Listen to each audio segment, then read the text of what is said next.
Continuamos con la narración de la novela Sangre Fría de Truman Capote. Video número 7. Claire, la encargada de correos, disfrutaba de un descanso, tomándose una taza de café en el Café Harman. Se quejó del poco volumen de la radio diciendo: «Ponla más alta». La radio sintonizaba la estación de Garden City, Kewl, y decía: Después de su dramática confesión entre sollozos, Hickok salió del interrogatorio y se desmayó en el corredor. Agentes del FBI lo recogieron del suelo. Los agentes informaban que Hickok declaró que él y Smith asaltaron la casa de los Clutter esperando hallar una caja fuerte que contenía por lo menos $10,000. Pero no había tal caja fuerte, de modo que ataron y amordazaron a toda la familia, matándolos uno a uno. Smith ni ha confirmado ni ha negado que tomara parte en el crimen. Cuando le dijeron que Hickok había firmado una confesión, Smith dijo: «Quisiera ver la declaración de mi amigo», pero la petición fue denegada. La policía no ha querido revelar si fue Hickok o Smith quien cometió en realidad los asesinatos, y subrayó que la declaración es solo la versión de Hickok. Los agentes del FBI que traen los dos hombres a Kansas han salido ya en coche de Las Vegas. Se espera que lleguen a Garden City a última hora del miércoles. Mientras tanto, el fiscal del distrito, Dwayne West. «Uno a uno», dijo la señora Harman. «Imagínate. No me extraña que el mal bicho ese se haya desmayado». Las demás personas que se hallaban en el café, la señora Claire, Mabel Helm y un joven agricultor bien plantado que había entrado a comprar un paquete de picadura Braunschmüller, hablaban entre dientes. La señora Helm se llevó una servilleta de papel a los ojos. «No lo quiero oír», dijo. «No debo. No quiero». Las noticias del esclarecimiento del suceso han provocado escasa reacción en el pueblo de Holcomb, que se halla a menos de 1 kilómetro de la casa de los Clutter. En general, los integrantes de esta comunidad de 270 personas han hecho constar su alivio. El joven granjero resopló. ¿Alivio? Anoche cuando lo dio la televisión, ¿saben lo que hizo mi mujer? Llorar como un bebé. «Shh», dijo la señora Claire. «Esa soy yo». Y la encargada de correos de Holcomb, señora Myrtle Claire, dijo que los habitantes se alegran de que el caso se haya resuelto, pero que todavía hay quien teme que pueda haber otras personas complicadas. Dijo que muchas familias aún siguen con la puerta cerrada y las armas al alcance de la mano. La señora Harman rió y dijo: «Oh, Myrt, ¿a quién le dijiste eso?» «A un periodista del Telegram». Los hombres que la conocían, muchos de ellos, trataban a la señora Claire como si fuera un hombre más. El granjero le dio una palmada en la espalda y le dijo: «Caramba, Myrt, caramba, ¿todavía crees que alguien de aquí tuvo algo que ver con ellos?» Pero eso era precisamente lo que la señora Claire pensaba, y aunque por lo general estaba sola en sus opiniones, esta vez las compartían la mayoría de los habitantes de Holcomb, que después de vivir 7 semanas entre malsanas murmuraciones, recelo y sospechas generales, parecieron desilusionados al enterarse de que el asesino no era ninguno de ellos. En realidad, muchos se negaban a aceptar el hecho de que 2 desconocidos, 2 ladrones forasteros, fueran los únicos responsables. Como dijo entonces la señora Claire: «Quizás sea verdad que esos tipos lo hicieron, pero ahí no acaba la historia. Aguarden. Algún día llegarán al fondo del asunto y entonces descubrirán quién se esconde tras ellos. ¿Quién quería quitar a los Clutter de en medio? El cerebro de todo esto». La señora Harman suspiró. Deseaba que Mirt se equivocara. Y la señora Hare dijo: Lo que yo quiero es que los encierren bien. No podré sentirme tranquila sabiendo que los tenemos por aquí. Oh, no tiene por qué preocuparse, señora, dijo el granjero. En este momento esos dos nos tienen más miedo del que le podamos tener nosotros. Por una autopista de Arizona, una caravana de 2 coches cruza como un rayo el país de la salvia, el país de las mesas, los halcones, las serpientes de cascabel, las imponentes rocas rojas. Dewey conduce el coche que va delante, Perry Smith va sentado junto a él y Downs en el asiento de atrás. Smith lleva las esposas puestas y las esposas van atadas a un cinturón de seguridad por una corta cadena, lo que limita tanto sus movimientos que no puede fumar si no la ayudan. Cuando quiere un cigarrillo, Dewey ha de encenderlo y ponérselo entre los labios, tarea que el detective encuentra repelente por lo que tiene de íntima cosa que hacía cuando cortejaba a su esposa. En conjunto, el prisionero ignora a sus guardianes y sus esporádicas tentativas de pincharlo, repitiendo partes de la confesión de Dick que duró 1 hora y fue grabada en magnetofón. Dice que trató de detenerte, Perry, pero no pudo. Mantiene que tenía miedo de que lo mataras a él también.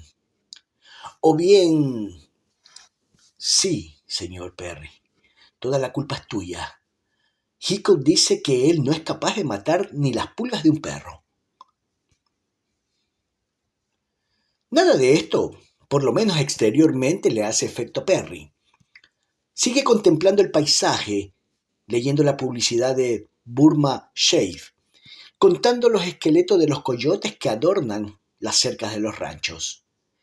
Dewey, sin prever especial respuesta, dice: Hickok nos ha dicho que eres un asesino nato. Dice que a ti matar no te causa efecto. Dice que una vez en Las Vegas te cargaste a un negro con una cadena de bicicleta, que le diste hasta dejarlo muerto. Así, por diversión. Sorprendido, Dewey ve que el prisionero ahoga un grito. Se retuerce en su sitio hasta poder ver, a través de la ventanilla posterior, el segundo coche de la caravana y su interior. El duro. Le vuelve la espalda otra vez y contempla la negra veta de la autopista que atraviesa el desierto. Pensé que era un truco. No me lo creía. Que Dick se hubiera ido de la lengua. El duro. Oh, un auténtico hombre de hierro. No se atrevería a matarle las pulgas a un perro.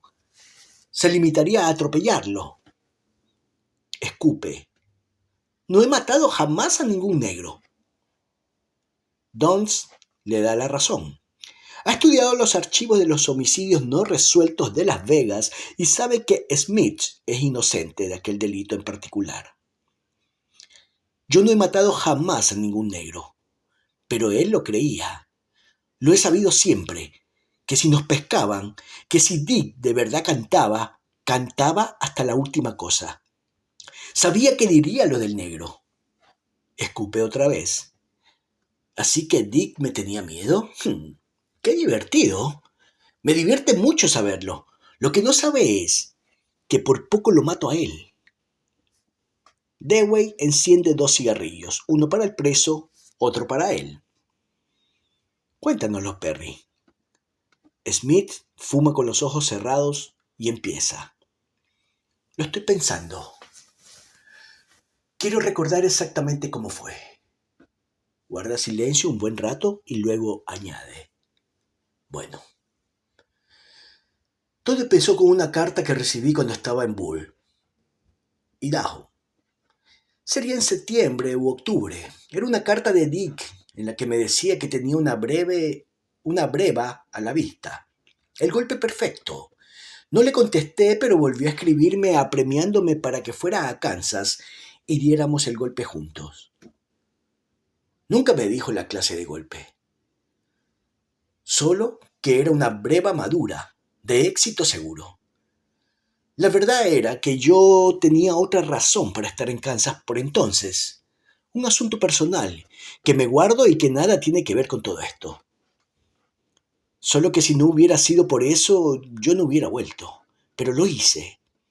Y Dick fue a esperarme a la estación de autobuses de Kansas City. Me llevó en su coche a la granja de sus padres, pero no me querían allí. Yo soy muy sensible. Siempre sé lo que la gente siente. Lo mismo que usted. Se refiere a Dewey, pero no lo mira. Le revienta tener que encenderme un cigarrillo. Eso es cosa suya. No se lo reprocho. Tampoco se lo reprocho a la madre de Dick. La verdad es que es una persona muy amable. Pero como sabía quién era yo, un amigo de la cárcel, no me quería en su casa. Cristo. Lo que me alegré de marcharme a un hotel. Dick me llevó a un hotel de Olathe. Compramos cerveza, la subimos a la habitación y allí fue donde Dick me contó lo que tenía pensado. Me dijo que cuando yo salí de Lansing tuvo en la celda uno que había trabajado para un cultivador de trigo muy rico allá por las Kansas del oeste. El señor Clutter.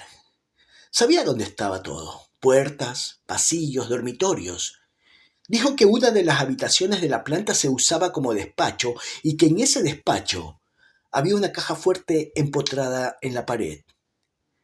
Dijo que el señor Clutter la necesitaba porque siempre tenía en casa sumas de dinero. Nunca menos de $10,000. El plan era robar la caja fuerte y si nos veían, bueno, quien quiera que nos hubiera visto tenía que desaparecer. Dick lo repitió lo menos 1,000,000 de veces. Nada de testigos. Dewey pregunta, ¿cuántos testigos podía haber? Quiero decir, ¿cuántas personas esperaba encontrar en casa de los Clutter? Eso es lo que yo quería saber, pero no lo sabía con certeza. Por lo menos 4, quizás 6. Y era posible que la familia tuviera invitados. Decía que teníamos que estar dispuestos a enfrentarnos con una docena. Dewey suelta un gruñido. Dunt, Silva y Smith, sonriendo sombrío, añade. Ya, y a mí también.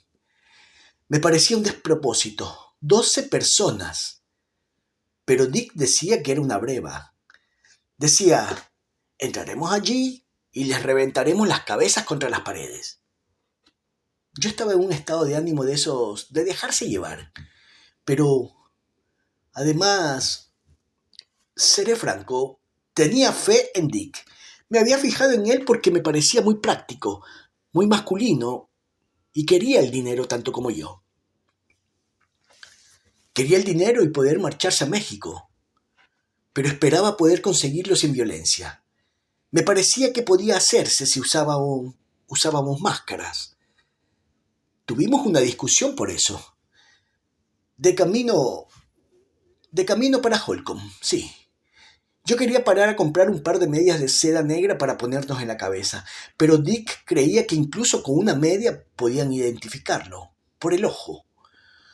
De todos modos, cuando llegamos a Emporia, aguarda, Perry, dice Duns. Te has adelantado demasiado. Vuelve a Olathe. ¿A qué hora salisteis de allí? a la una y media. Salimos después de comer y nos fuimos a Emporia. Allí compramos unos guantes de goma y un rollo de cuerda. El cuchillo, la escopeta y los cartuchos. Los había traído Dick de su casa todo eso, pero no quiso que compráramos medias negras. Tuvimos una buena discusión.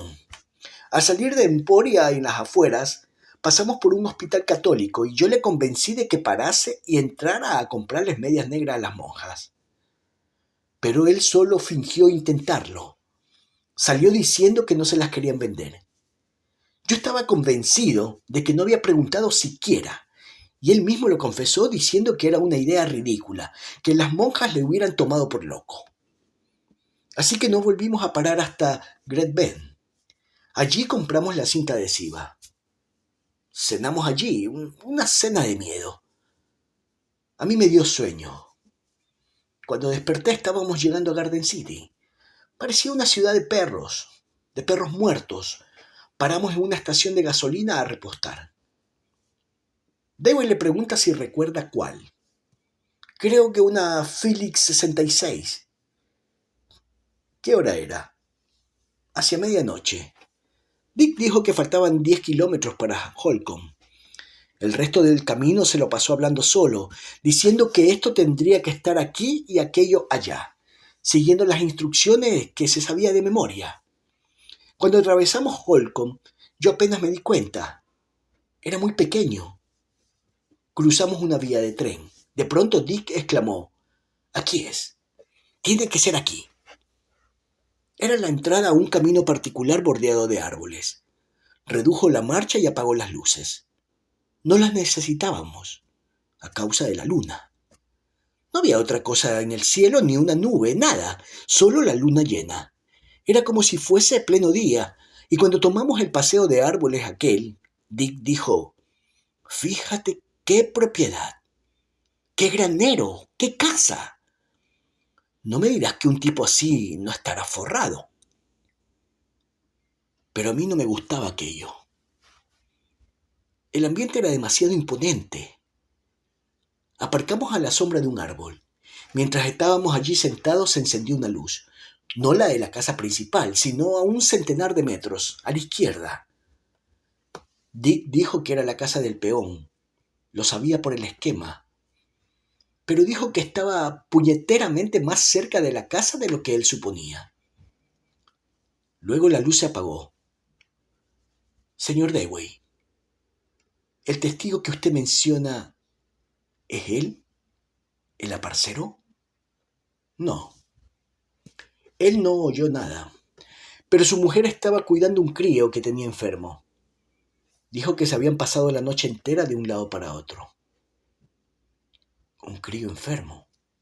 Bueno, sentía curiosidad. Mientras seguíamos allí sentados volvió a suceder. Una luz que se encendía y se apagaba. Entonces sí que me entró miedo. Le dije a Dick que no contara conmigo, que si estaba decidido a seguir adelante que lo hiciera él solo. Puso en marcha el coche. Vi que nos marchábamos de allí y pensé: «Jesús bendito. Siempre me he fiado de mi intuición, que me ha salvado la vida más de una vez». Pero a mitad del camino, Dick paró. Estaba rabioso. Yo vi lo que pensaba. «He planeado un golpe de los gordos. Llegamos hasta aquí y ahora resulta que este idiota es un gallina». Me dijo: «Quizá creas que me faltan agallas para hacerlo yo solo. Por Dios, voy a demostrarte lo que es tener agallas». Había licor en el coche y los dos echamos un trago. Luego le dije: «De acuerdo, Dick, estoy contigo». Así que dimos la vuelta. Aparcamos donde habíamos aparcado antes, a la sombra de un árbol. Dick se puso los guantes, yo ya me había puesto los míos. Él llevaba el cuchillo y la linterna, yo la escopeta. Al claro de luna, la casa tenía un aspecto tremendo. Parecía vacía. Recuerdo que deseé que no hubiera nadie adentro. Dewey pregunta: «¿No viste ahí un perro?» «No». La familia tenía un perro que se asustaba cuando veía armas. No pudimos comprender por qué no había ladrado, a menos que hubiera visto la escopeta y se hubiera marchado. Bueno, no vi nada ni a nadie. Por eso no le creí nunca lo del testigo ocular. No es un testigo ocular, un testigo. Alguien que os asoció a ti y a Dick con el caso. Oh. Ah. Ja. Él. Y Dick decía que se moriría de miedo. Ajá. Duns, que no quería desviarse del tema, le recordó: «Hickok llevaba el cuchillo, tú la escopeta. ¿Cómo entrasteis en la casa?» La puerta estaba abierta, una puerta lateral. Daba al despacho del señor Clutter. Aguardamos a oscuras, escuchando, pero solo se oía el viento. Hacía un poco de viento afuera. Movía los árboles y se podían oír las hojas. La única ventana tenía cortinas venecianas que dejaban pasar la luz de la luna. Yo la cerré y Dick encendió la linterna. Vimos el escritorio. La caja fuerte tenía que estar en la pared, exactamente detrás, pero no pudimos encontrarla. La pared estaba forrada de madera, había libros y mapas enmarcados. En un estante vi unos prismáticos fabulosos. Decidí que me los llevaría cuando nos marcháramos. ¿Lo hiciste? Pregunta Dewey, porque los prismáticos no habían sido echados de menos. Smith asiente. Los vendimos en México. Perdona. Sigue. Bueno, pues cuando vimos que no podíamos encontrar la caja fuerte, Dick apagó la linterna y a oscuras salimos del despacho y entramos en una sala de estar. Dick me susurró si no podía andar con más suavidad, pero a él le pasaba lo mismo. Cada paso que dábamos hacía un ruido horrible. Llegamos a un pasillo y a una puerta. Dick, recordando el plano, dijo que era la de un dormitorio. Encendió la linterna y abrió la puerta. Un hombre dijo: ¿Cariño? Estaba durmiendo. Parpadeó y preguntó otra vez: ¿Eres tú, cariño? Dick le preguntó: ¿Es usted el señor Clutter? Se despertó del todo, se incorporó y dijo: ¿Quién es? ¿Qué quiere? Dick le contestó muy cortésmente, como si fuéramos un par de vendedores a domicilio. Queremos hablar con usted, señor, en su despacho, si no le importa. Y el señor Clutter, descalzo, con solo el pijama puesto, vino con nosotros al despacho y encendimos las luces. Hasta entonces no había podido vernos muy bien. Creo que lo que vio le produjo una impresión fuerte. Dick va y le dice: Ahora, señor, solo queremos que nos enseñe dónde tiene la caja fuerte. Pero el señor Clutter le contesta: ¿Qué caja fuerte? Nos dice que no tiene ninguna caja fuerte. Supe inmediatamente que era verdad. Tenía esa clase de cara. Enseguida te das cuenta de que dijera lo que dijera, siempre sería la verdad. Pero Dick le gritó: ¡No me mientas, hijo de perra! Sé puñeteramente bien que tienes una caja fuerte. La impresión que tuve fue que nunca le habían hablado así al señor Clutter. Pero él miró a Dick directamente a los ojos y le dijo con mucha suavidad. Le dijo, bueno, que lo sentía, pero que nunca había tenido una caja fuerte. Dick entonces le golpeó el pecho con el cuchillo gritando: «Dinos dónde la tienes o lo vas a sentir de veras». Pero el señor Clutter, se daba uno cuenta de que estaba aterrado, aunque su voz seguía siendo tranquila y firme. Siguió negando que tuviera ninguna. Fue en uno de aquellos momentos cuando arreglé lo del teléfono, el que había en el despacho. Le corté los cables y le pregunté al señor Clutter si había otro en la cocina. Así que cogí mi linterna y me fui a la cocina, que estaba muy lejos del despacho. Cuando encontré el teléfono, descolgué el auricular y corté la línea con unos alicates. Luego, cuando volvía, oí un ruido, un crujido arriba. Me detuve al pie de las escaleras. Estaba oscuro y no me atreví a usar la linterna, pero vi que había alguien allí, al final de las escaleras, destacándose contra la ventana, una sombra. Luego desapareció. Dewey se imagina que debió ser Nancy. En teoría había supuesto muchas veces, basándose en el hallazgo de su reloj de oro en el fondo de un zapato encerrado en el armario, que Nancy había despertado, había oído gente en la casa y, pensando que podían ser ladrones, había escondido prudentemente el reloj, su más valiosa propiedad. En mi opinión, podía ser alguien con un fusil, pero Dick dijo que no quería escucharme. Estaba muy ocupado haciéndose el duro, mandando al señor Clutter de un lado a otro. Lo había llevado otra vez al dormitorio y se entretenía en contar el dinero que llevaba el señor Clutter en su billetera. Había unos $30. Arrojó la billetera sobre la cama y dijo: «Tiene más dinero en casa, estoy seguro. Un hombre así de rico, que vive en semejante casa». El señor Clutter le dijo que aquel era todo el dinero que tenía y le explicó que siempre pagaba con cheques. Ofreció firmarnos un cheque. Dick estalló de rabia. ¿Es que nos tomas por retrasados mentales? Yo creí que Dick lo iba a golpear, entonces dije: «Oye, Dick, hay alguien despierto arriba». El señor Clutter nos dijo que arriba solo estaban su mujer, su hijo y su hija. Dick quiso saber si su mujer tendría dinero, y el señor Clutter le contestó que si tenía algo, sería muy poco, unos $, y nos pidió, de veras, casi desesperadamente, que no la molestáramos porque estaba enferma desde hacía mucho tiempo. Pero Dick insistió en que quería subir. Hizo que el señor Clutter pasara adelante. Al pie de la escalera, el señor Clutter encendió las luces del pasillo de arriba y mientras subíamos dijo: «No comprendo por qué hacéis esto. Yo jamás os hice daño, ni siquiera os he visto nunca». Entonces fue cuando Dick le dijo: «A callar. Cuando queramos que hable, se lo diremos». En el pasillo de arriba no había nadie y todas las puertas estaban cerradas.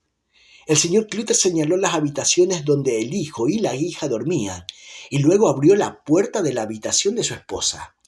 Encendió la lamparita que había visto junto a la cama y le dijo: «No tengas miedo, cariño. Todo va bien. Estos hombres solo quieren dinero». Era una mujer delgada, frágil, con un camisón blanco. En el instante en que abrió los ojos comenzó a llorar y le dijo a su esposo: «Cariño, yo no tengo dinero». Él le tenía la mano cogida y se la acariciaba. «No llores, cariño. No tienes que tener miedo. Es solo que les he dado a estos hombres todo el dinero que tenía y quieren más. Creen que tenemos una caja de caudales en algún lugar de la casa. Ya les he dicho que no». Dick levantó la mano como si fuera a darle en la boca y dijo: «¿No le dije que a callar?». La señora Clutter dijo: «Pero es que mi esposo les dice la pura verdad. No tenemos ninguna caja de caudales».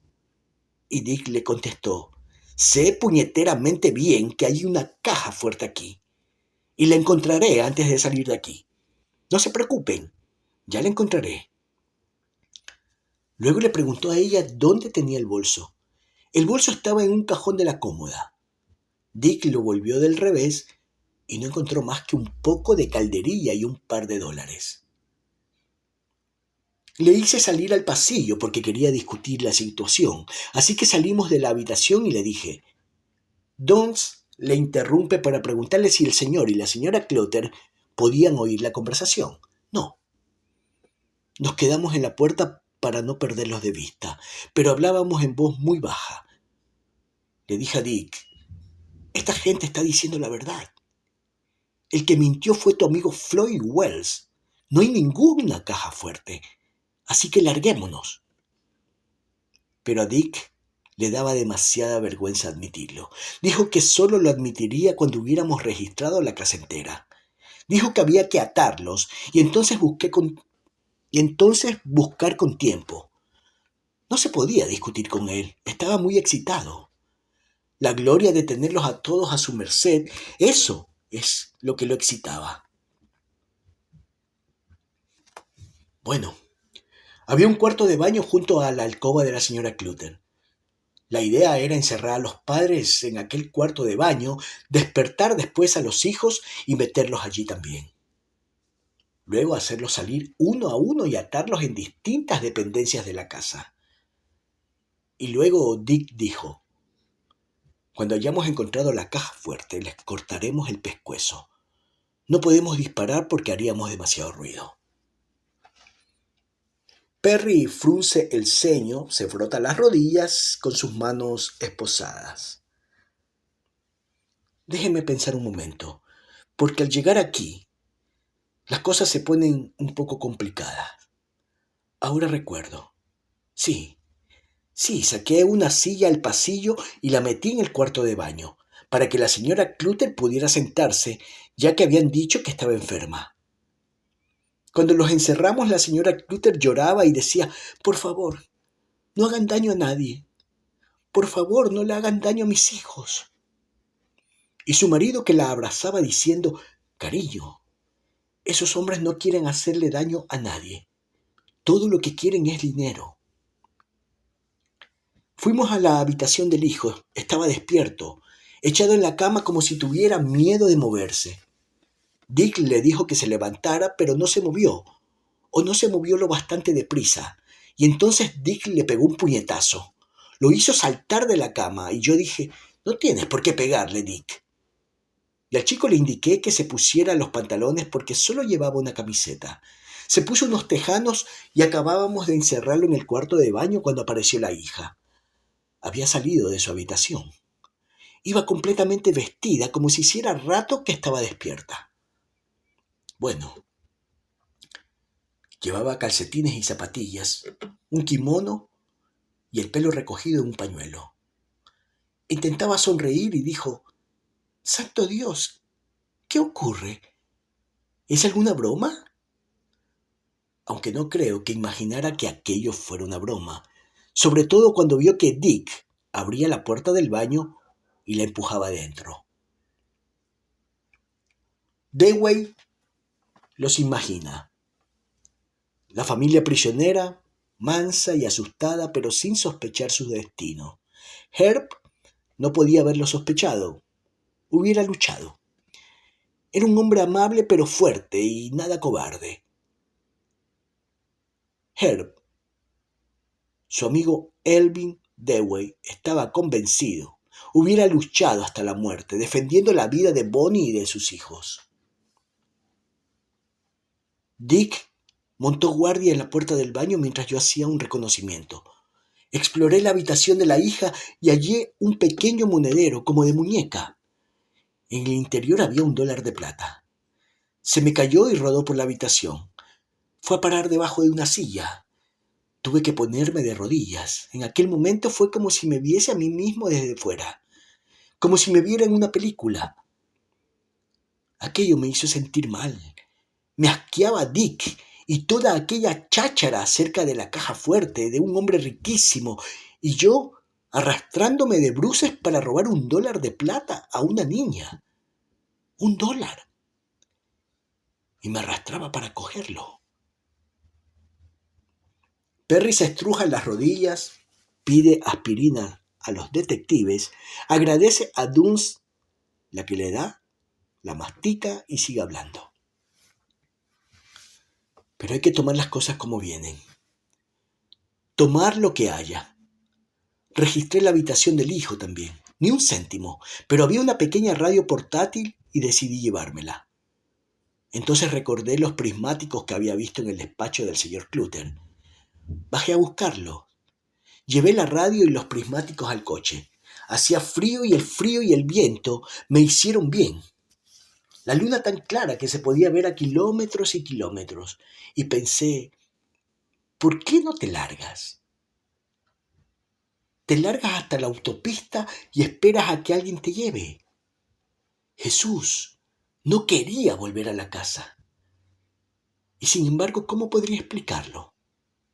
Fue como si no se tratara de mí, más bien como si estuviera leyendo un cuento y quisiera saber qué ocurre después, el final.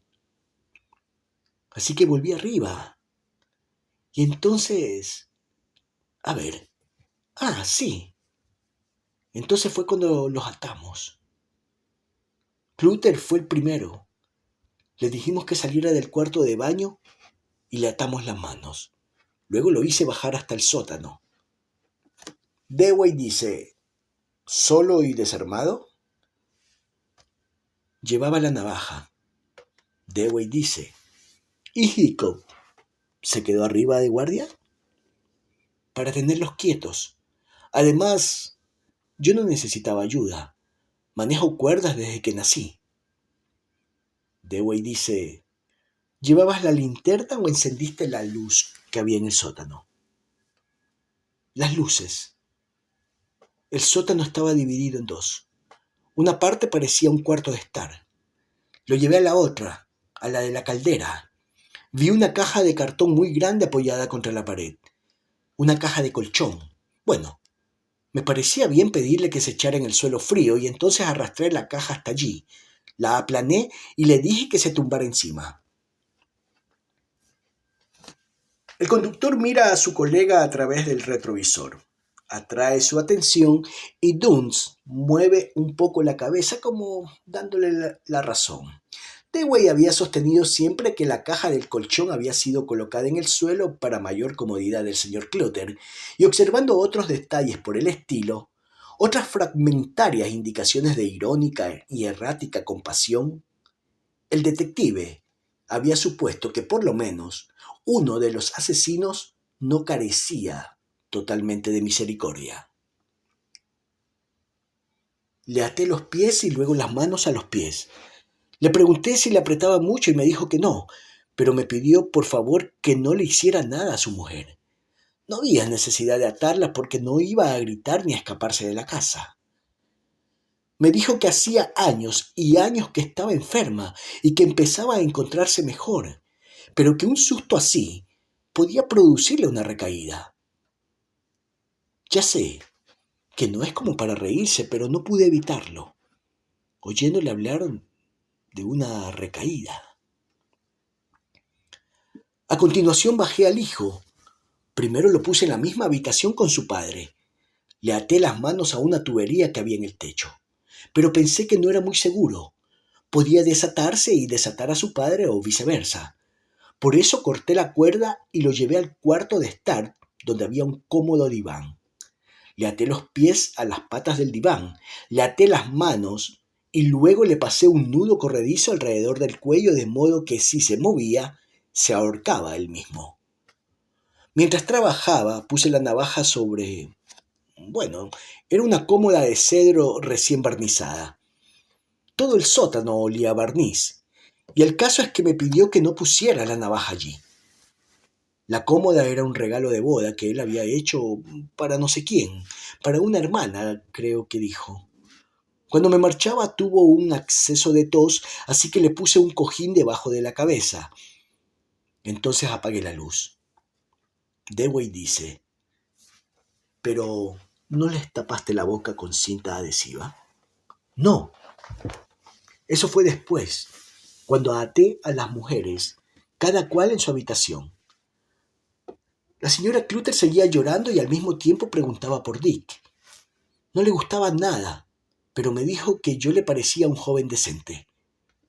Estoy segura de que lo es, dijo y me hizo prometer que no dejaría que Dick le hiciera daño a nadie. Pienso que lo que tenía en la cabeza era su hija. Yo también estaba preocupado por eso. Sospechaba que Dick estaba planeando algo que yo no hubiera tolerado. Cuando acabé de atar a la señora Clutter, me di cuenta de que él se había llevado a la hija a su habitación. Ella estaba acostada y él, sentado en el borde de la cama, le hablaba. Lo frené en seco. Le dije que fuera a buscar la caja de caudales mientras yo la ataba. Cuando se marchó le até los pies juntos y las manos a la espalda. Entonces la arropé bien, dejándole solo al descubierto la cabeza. Había una poltrona pequeña junto a la cama y me senté a descansar un poco. Mis piernas parecían fuego, con tanto subir, bajar y agacharme. Le pregunté a Nancy si tenía novio. Dijo que sí, que tenía. Ponía todo su empeño en aparecer natural y amable. De veras, me resultó amable. Era muy bonita, una muchacha estupenda, que no se daba aires. Me habló mucho de sí misma, de su colegio y de que iría a la universidad a estudiar música y arte. De caballos, dijo que después de bailar lo que más le gustaba era galopar. Entonces le dije que mi madre había sido amazona, campeona del rodeo. Y hablamos también de Dick. Tenía curiosidad, ¿sabe? Por saber qué le había dicho. Al parecer ella le había preguntado por qué hacía esas cosas, robar a la gente, y cuernos. ¿Qué serial? Le contó el tío, que si era huérfano y educado en un orfelinato, que nunca había encontrado a nadie que lo quisiera, que el único pariente que tenía era una hermana que vivía con hombres sin casarse con ellos. Mientras hablábamos oíamos al lunático rondando por abajo, buscando la caja fuerte. Dunst dice: ¿cuánto tiempo llevabais en la casa? Quizás 1 hora. Dunst dice: ¿y cuándo los amordazasteis? En ese momento. Empezamos por la señora Clutter. Le dije a Dick que me ayudara porque no quería dejarlo solo con la muchacha. Corté la cinta a tiras y Dick las pegó alrededor de la cabeza de la señora Clutter como si fuera una momia. Le preguntó: ¿por qué sigue llorando? Nadie le hace daño. Y apagando la lamparita de noche dijo: buenas noches, señora Clutter. Duérmase. Entonces me dice mientras íbamos por el pasillo hacia la habitación de Nancy: voy a tirarme a esa chiquita. Puse una cara como si no creyera haber oído bien. Y dice: ¿y a ti qué te importa? Carajo, hazlo tú también. Bueno, eso es algo que desprecio. A los que no se pueden dominar sexualmente. Cristo, me dan asco esas cosas. Le dije sin rodeos: déjala en paz. Si no, te las tendrás que ver conmigo. Aquello lo irritó de veras pero se dio cuenta de que no era el momento de pelear y dijo: muy bien, Rico, si tú lo quieres. El resultado fue que no la amordazamos. Apagamos la luz del pasillo y fuimos al sótano. Perry vacila. Quiere hacer una pregunta, pero hace una afirmación.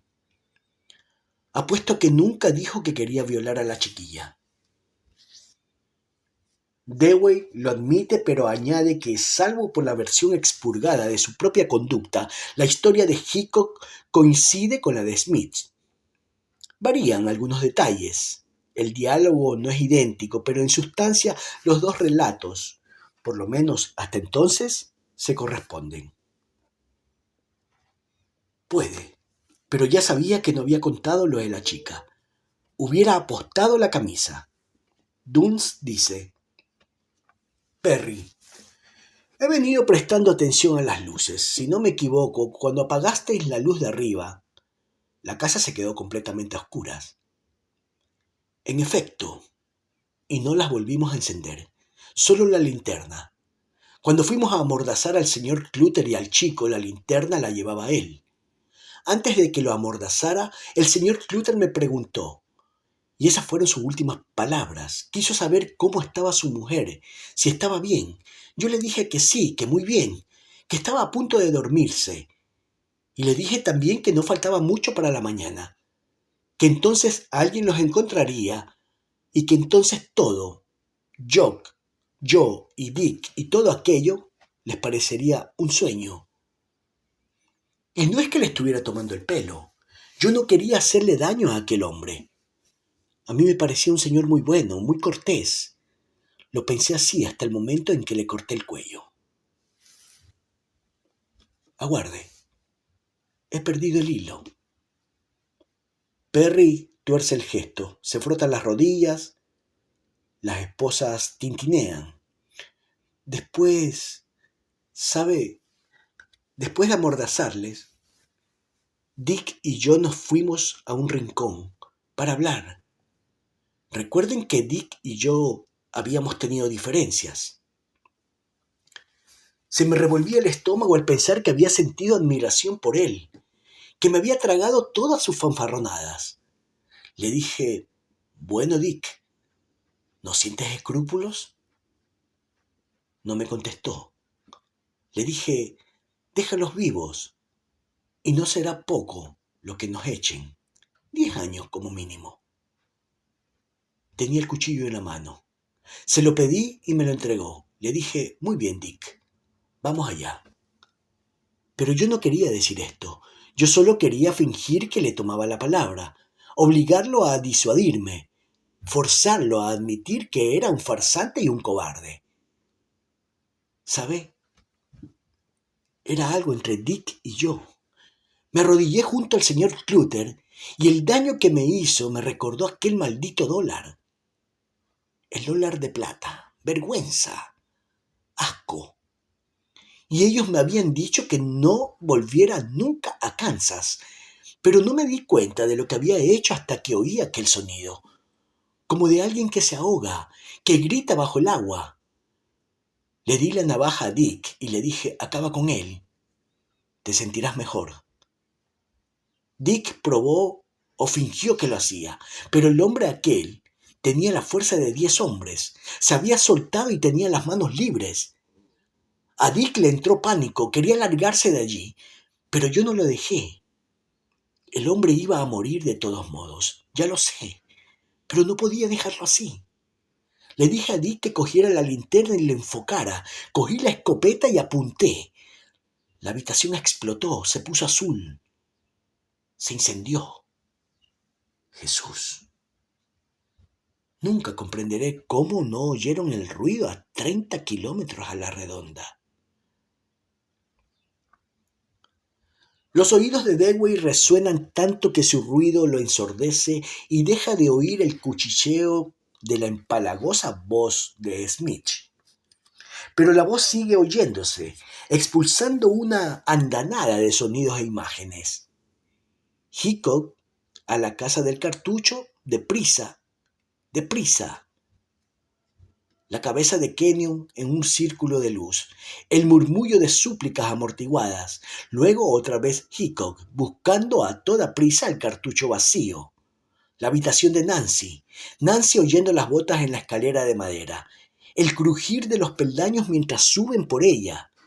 Los ojos de Nancy, Nancy viendo cómo la luz de la linterna busca el blanco. Gritaba, «¡Oh, no!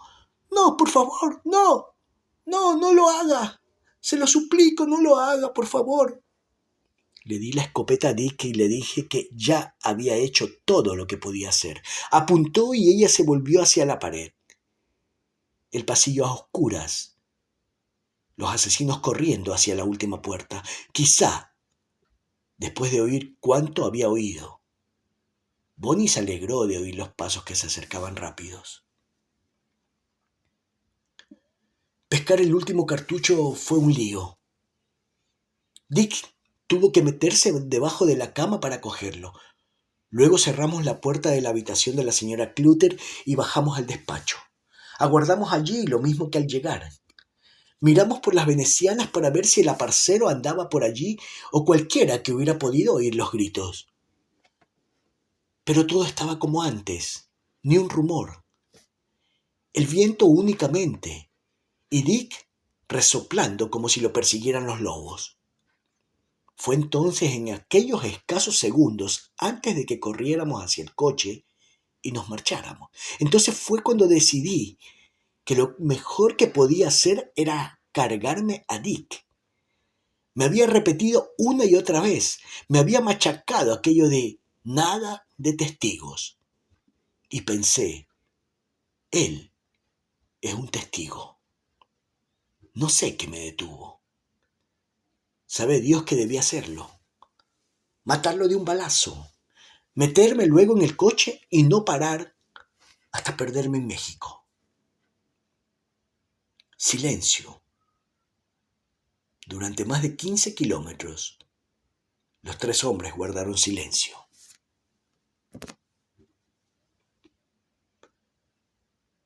Tristeza y profunda fatiga en el centro del silencio de Dewey. Había sido su ambición saber exactamente qué había sucedido en la casa aquella noche. 2 veces se lo habían contado, 2 versiones muy parecidas. La única discrepancia importante era que Hickok atribuía las 4 muertes a Smith, mientras Smith sostenía que Hickok había dado muerte a las 2 mujeres. Pero las confesiones, a pesar de que respondían al cómo y al por qué, no satisfacían sus exigencias de un motivo comprensible. El crimen era un accidente psicológico, un acto virtualmente impersonal. Las víctimas podían haber sido muertas por un rayo, salvo por una cosa. Las habían sometido a un prolongado terror, habían sufrido, y Dewey no podía olvidarse su sufrimiento. A pesar de ello, pudo mirar sin ira al hombre que llevaba al lado, más bien con cierta comprensión, porque la vida de Perry Smith no había sido ningún lecho de rosas, sino algo patético, una horrible y solitaria carrera de un espejismo a otro. Sin embargo, la comprensión de Dewey no era suficientemente profunda como para dar lugar al perdón o a la clemencia. Deseaba ver a Perry y a su cómplice ahorcados espalda contra espalda. Dunst le preguntó a Smith: en total, ¿cuánto dinero encontrasteis en casa de Clutter? Unos 40 o 50 dólares. Entre los animales de Garden City hay dos gatos grises que siempre están juntos. Sucios y escuálidos, carecen de amo y tienen extrañas e inteligentes costumbres. La ceremonia principal de su día tiene lugar al ocaso. Primero recorren la calle mayor al trote, deteniéndose a escudriñar las rejas de los motores de los coches aparcados, especialmente los aparcados frente a los dos hoteles, el Windsor y el Warren. Porque esos coches, generalmente propiedad de gente que viene de lejos, ofrecen muchas veces lo que las huesudas y metódicas criaturas están buscando: pájaros muertos, cuervos, herrerillos y gorriones, cuya temeridad los hizo volar en el camino de los automovilistas. Empleando sus pezuñas como si fueran instrumentos quirúrgicos, los gatos extraen de las rejillas todas las partículas plumosas. Después de recorrer la calle mayor, invariablemente vuelven a la esquina que da a la calle Grant y después corren hacia la plaza del Palacio de Justicia, otro de sus cotos de caza, que se presentaba muy prometedor aquella tarde del miércoles 6 de enero, pues la zona estaba invadida por vehículos de todo el condado de Finney, que habían traído a la ciudad parte de la multitud que se agolpaba en la plaza. La aglomeración empezó a las 4 de la tarde, hora que el procurador del distrito había dado como probable para la llegada de Hickok y Smith. Desde que el domingo por la noche se supo la noticia de la confesión de Hickok, periodistas de todas clases se habían dirigido a Garden City. Representantes de las más importantes agencias periodísticas, fotógrafos, operadores de cine y televisión, cronistas de Missouri, Nebraska, Oklahoma, Texas y naturalmente de todos los periódicos de Kansas, en total unas 20 o 25 personas. Muchas de ellas llevaban 3 días aguardando sin gran cosa que hacer, salvo entrevistar a James Spore, empleado de la gasolinera, que después de haber visto las fotografías de los asesinos, los identificó como dos clientes a los que sirvió $3 de gasolina la noche de la tragedia de Holcomb. Era el retorno de Hickok y Smith, los que aquellos espectadores profesionales se preparaban a registrar, y el capitán Gerald Murray, de la patrulla de carreteras, les había reservado un amplio espacio en la acera frente a las escaleras del Palacio de Justicia, escalera que los prisioneros tendrían que subir camino de la cárcel del distrito, institución que ocupa el cuarto y último piso del edificio de piedra caliza. Un reportero, Richard Parr, del Star de Kansas City, había obtenido un ejemplar del Sun del lunes de Las Vegas. El titular del periódico provocó carcajadas. Se teme un linchamiento a la llegada de los acusados. El capitán Murray observó: a mí no me parece que estén pensando en linchar a nadie. Por cierto, la multitud que había en la plaza podía haber estado aguardando a que pasara un desfile o asistir a un mitin político. Estudiantes de bachillerato, entre ellos los antiguos compañeros de Nancy y Kenyon Clutter, entonaban cantos estudiantiles, masticaban chicle, devoraban salchichas y bebidas carbónicas.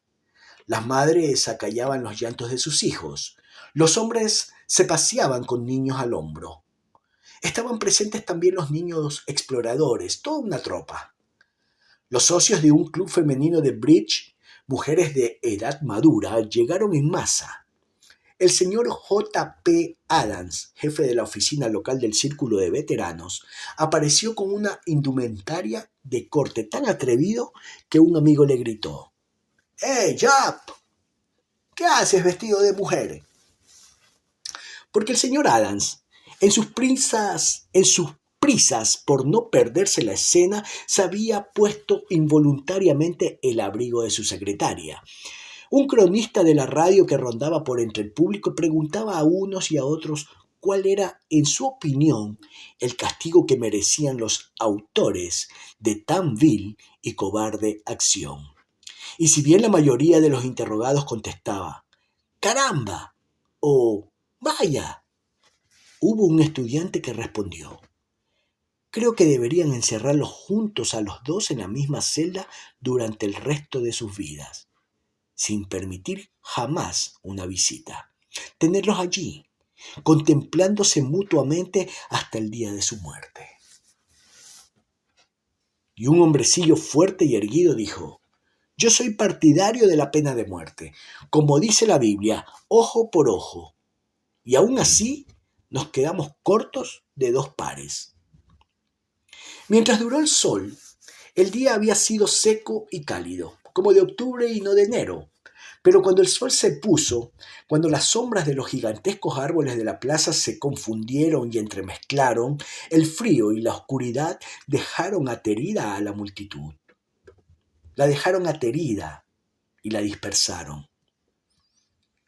A las 6 quedaban menos de 300 personas. Los periodistas, maldiciendo el indebido retraso, pateaban el suelo y se golpeaban las heladas orejas con manos heladas, desprovistas de guantes.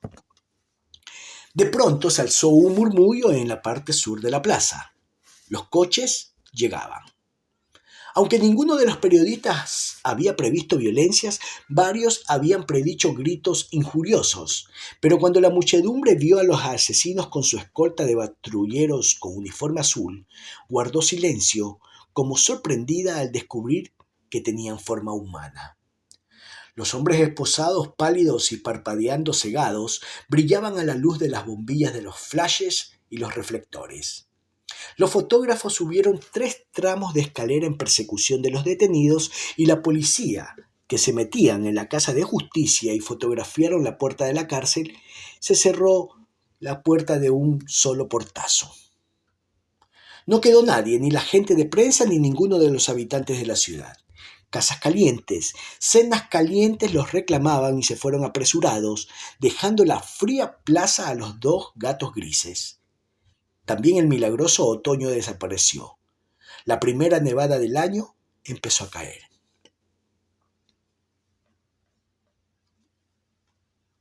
Cuarto, el rincón.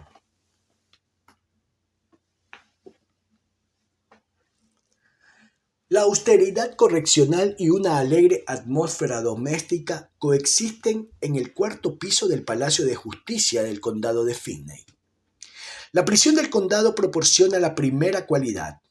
Imprime el sello determinante, mientras que la llamada residencia del sheriff, un agradable apartamento separado de la cárcel propiamente dicha por puertas de acero y un corto corredor, es responsable del segundo. En enero de 1960, la residencia del sheriff no estaba, en realidad, ocupada por Earl Robinson, sino por el vice-sheriff y su mujer, Wendell y Josephine, o Josie, Meyer. Los Meyer, que hacía más de 20 años que estaban casados, se parecían mucho. Altos, con peso y fuerza de sobra, anchas manos y rostros cuadrados, tranquilos y bondadosos. Esto último más acusado en la señora Meyer, mujer directa y práctica que, sin embargo, parece iluminada por una mística serenidad. Como ayudante del vice-sheriff, su jornada es larga. Entre las 5 de la mañana, cuando comienza el día leyendo un capítulo de la Biblia, y las 10 de la noche, hora en que se va a acostar, guisa y cose para los presos, zurce, lava la ropa, cuida espléndidamente de su marido y se ocupa de su apartamento de 5 habitaciones con su mezcla gemütlich de mullidos cojines para los pies y poltronas y cortinas de encaje color crema. Los Meyer tienen una hija única, casada, que vive en Kansas City. Por tanto, la pareja vive sola, o como más exactamente dice la señora Meyer, solos, menos cuando hay alguien en la celda de señoras. La cárcel tiene 6 celdas. La sexta, reservada para mujeres, es en realidad una unidad aislada, situada en el interior de la residencia del sheriff, contigua a la cocina de los Meyer. Pero, dice Josie Meyer, eso no me preocupa. Me gusta tener compañía, tener a alguien con quien hablar mientras trabajo en la cocina. A la mayoría de esas mujeres llegas a compadecerlas. Lo que les pasa es que se han metido en apuros, nada más. Claro que Hickok y Smith eran harina de otro costal. Que yo sepa, Perry Smith es el primer hombre que estuvo en la celda de mujeres. El sheriff quería mantenerlos separados hasta el juicio. La tarde que los trajeron hice 6 pasteles de manzana y cocí algo de pan, sin dejar de estar al tanto de lo que ocurría ahí abajo en la plaza. La ventana de mi cocina da a la plaza. No se puede pedir mejor vista. Yo no entiendo de aglomeraciones, pero diría que había varios centenares de personas esperando ver a los muchachos que mataron a la familia Clutter. Yo no conocía a los Clutter personalmente, pero por todo cuanto he oído de ellos, debieron de ser gente muy buena. Lo que les ocurrió es difícil de perdonar, y sé que Wendell estaba preocupado por si había tumultos cuando la gente viera llegar a Hickok y Smith. Temía que alguien intentara ponerle las manos encima, así que tenía el corazón en un puño cuando vi que llegaban los coches. Vi a los periodistas, a todos los de la prensa corriendo y empujando. Pero para entonces ya había oscurecido. Eran más de las 6, y hacía muchísimo frío y más de la mitad de la gente se había vuelto a casa. Los que quedaron no dijeron ni mu, solo miraban. Luego, cuando hicieron subir a esos chicos, al primero que vi fue a Hickok. Llevaba pantalones de verano y una camisa de tela gastada. Me pareció raro que no hubiera cogido una pulmonía con el frío que hacía. Pero tenía aspecto de enfermo, blanco como una sábana. Bueno, tiene que ser una experiencia terrible, verse contemplado así por una horda de desconocidos, tener que pasar entre ellos sabiendo quién eres y qué has hecho. Luego subieron a Smith. Tenía cena preparada para darles en la celda, sopa caliente, café, unos bocadillos y pastel. Solemos dar de comer 2 veces al día. Desayuno a las 7:30 y la comida principal a las 4:30. Pero yo no quería que esos individuos se fueran a la cama con el estómago vacío. Me parecía que ya se sentirían bastante mal. Pero cuando le llevé la cena a Smith en una bandeja, me dijo que no tenía hambre. Estaba mirando por la ventana de la celda de mujeres, de espaldas a mí. Esa ventana tiene la misma vista que la ventana de mi cocina. Árboles, la plaza y los techos de las casas. Le dije, pruebe la sopa por lo menos. Es de verdura, no de lata. La he hecho yo. El pastel también. Al cabo de 1 hora volví a buscar la bandeja y no había probado bocado.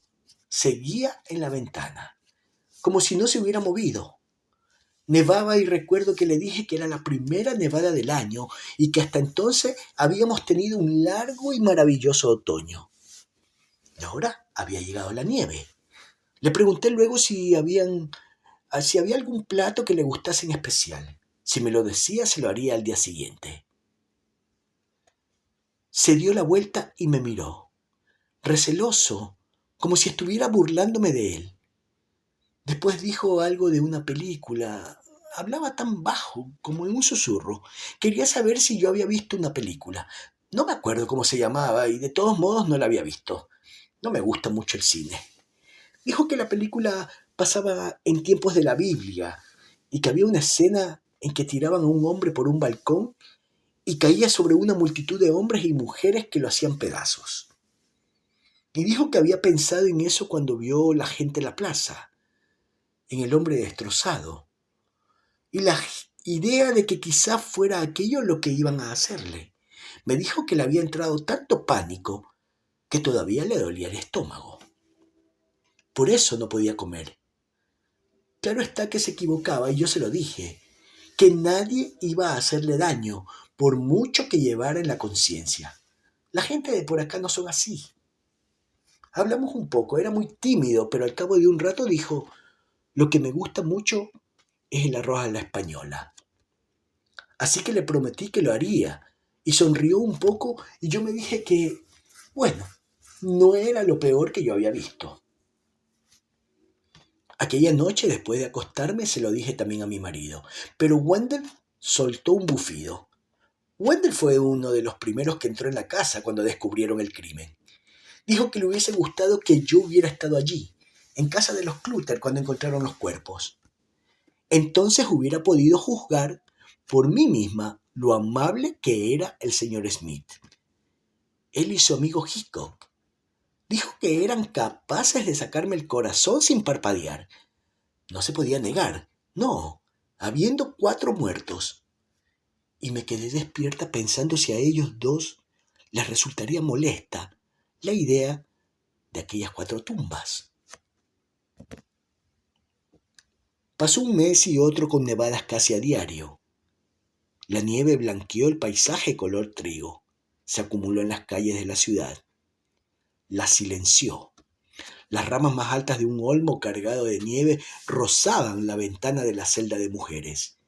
En el árbol vivían ardillas, y después de haberse pasado semanas tentándolas con los restos de su desayuno, Perry logró atraer a una de ellas, que pasó de la rama al alféizar, y de allí al otro lado de los barrotes. Era una ardilla macho de pelaje rojizo. Le puso por nombre Red. Y Red pronto se instaló en la celda, satisfecho al parecer de compartir la cautividad de su amigo.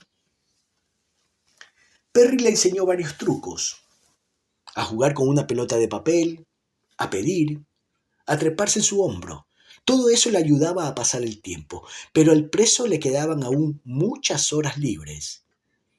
No le permitían leer periódicos y las revistas que la señora Meyer le prestaba lo aburrían. Números atrasados de Good Housekeeping y de McCall. Pero encontró cosas que hacer: limarse las uñas con un pedacito de papel de lija, pulirlas hasta darle un brillo rosa y sedoso, peinarse y volver a peinarse el pelo perfumado y empapado en loción, cepillarse los dientes 3 y 4 veces al día, afeitarse y ducharse, casi con la misma frecuencia. Y mantenía la celda, que contenía un retrete, una pila de ducha, un catre, una silla y una mesa, tan pulcra como su persona. Estaba orgulloso del cumplido que la señora Meyer le dedicó. «Hay que ver», había dicho señalando su catre. «Hay que ver esa manta. Se podrían botar monedas». Pero era en la mesa donde pasaba la mayor parte de sus horas. Allí comía. Era allí donde se sentaba a hacer croquis y bocetos de Red, a dibujar flores, el rostro de Jesús, y rostros y torsos de mujeres imaginarias. Y allí también, donde en papel rayado barato, hacía anotaciones a modo de diario de los acontecimientos día a día. Jueves 7 de enero, vino Dewey, trajo un cartón de cigarrillos, también copias a máquina de la declaración para que las firmase. Me negué. La declaración, documento de 78 páginas que él había dictado al taquígrafo del Tribunal del Condado de Finney, repetía lo que ya había admitido ante Alvin Dewey y Clarence Duns. Dewey, hablando de su encuentro con Perry Smith aquel día, recordó que se había sorprendido mucho cuando Perry se negó a firmar la declaración. No tenía importancia. Yo podía servir de testigo en el proceso respecto a la confesión oral hecha por él a Duns y a mí. Y por supuesto, Hickok nos había dado una confesión firmada estando aún en Las Vegas. aquella en que acusaba a Smith de haber cometido los 4 asesinatos. Sentía curiosidad y le pregunté a Perry por qué había cambiado de opinión, y me respondió: todo lo que dice mi declaración es exacto, excepto 2 detalles. Si me deja que los corrija, entonces la firmaré. No me era difícil imaginar los detalles a que se refería, porque la única diferencia importante entre su declaración y la de Hickok era que Perry negaba haber dado muerte a los Clutter él solo. Hasta ahora había jurado que Hickok había matado a Nancy y a su madre. Y no me equivocaba. Eso era lo que pretendía hacer: admitir que Hickok había dicho la verdad y que él, Perry Smith, era quien había disparado contra todos los miembros de la familia. Dijo que había mentido, porque con aquello quería vengarme de Dick por ser un cobarde tan grande como para vomitar hasta el estómago. Y la razón que lo había decidido a rectificar no era que de pronto sus sentimientos hacia Hickok habían mejorado. Según él, lo hacía por consideración a los padres de Hickok. Sentía pena por la madre de Dick. Dijo: es una mujer muy buena. Le consolará saber que Dick no apretó ni una vez el gatillo. Nada de lo ocurrido hubiera sucedido sin él. En realidad todo fue culpa suya. Pero el hecho es que yo fui el único que disparó. Pero yo no estaba convencido de que dijera la verdad, no lo suficiente como para dejar que cambiara su declaración. Como digo, no era necesaria la confesión formal de Smith para sostener la acusación. Con o sin ella, teníamos bastante para colgarlos 10 veces. Entre los elementos que contribuían a la confianza de Dewey se contaban la recuperación de la radio y de los prismáticos que los asesinos habían robado de la casa de los Clutter y de los que se habían deshecho en México, donde, habiéndose desplazado en avión con ese propósito, el agente del FBI, Harold Nye, les había seguido la pista hasta una casa de empeños. Además, Smith, al dictar su declaración, había revelado el paradero de otras importantísimas pruebas. Tomamos la autopista y nos dirigimos al este, había dicho, describiendo lo que él y Dick hicieron después de huir del escenario del crimen. Íbamos a todo gas. Dick conducía. Creo que los dos estábamos como drogados. Yo, desde luego, sí, excitadísimos y al mismo tiempo aliviados. No podíamos dejar de reír ninguno de los dos. De pronto todo parecía divertidísimo, no sé por qué. Era así. Pero la escopeta goteaba sangre y mis ropas estaban manchadas. Tenía sangre hasta en el pelo.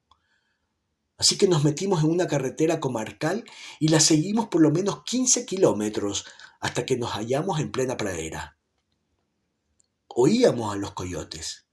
Fumamos un cigarrillo y Dick no dejaba de hacer chistes acerca de lo que había pasado allí. Yo salí del coche, saqué haciendo sifón agua del depósito y lavé la sangre del cañón de la escopeta. Luego escarbé un agujero en la tierra con el cuchillo de caza de Dick y enterré en él los cartuchos vacíos y lo que había quedado del rollo de cuerda de nylon y de cinta adhesiva.